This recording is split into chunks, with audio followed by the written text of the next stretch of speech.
To change the battery for this remote, first we will need to take out the key. Behind the remote, notice there is that switch right there. We need to press that switch and then pull the key outwards. Just like that. The point where we took out the key from, notice right there is a spot where we need to punch in our screwdriver. I'll punch in the screwdriver in that position and then twist the screwdriver. There you would notice it is opening out, but we have to be a little careful here. Make sure the button portion stays at the bottom and then the plastic cover portion stays at the top. Now I will go ahead and pull this plastic cover outwards, just like that. Right there is our battery. Using the same screwdriver, make sure you're holding your thumb right here and then pulling the battery outwards.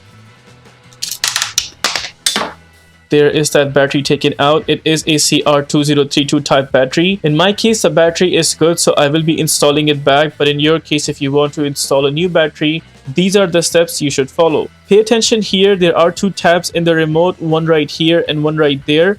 We need to slide in the battery downwards so that the battery goes into those two tabs.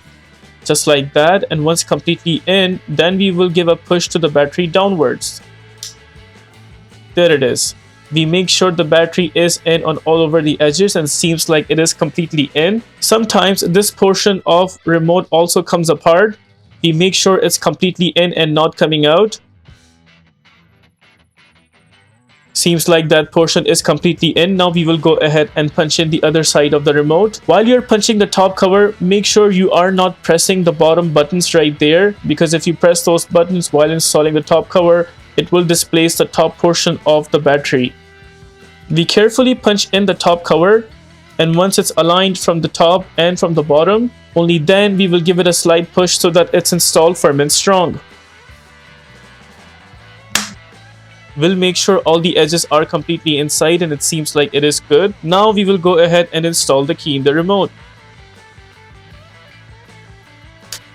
With that, we are done with the replacement of the battery for this remote. If this video helps you in any way, please consider liking this video and subscribing to our channel.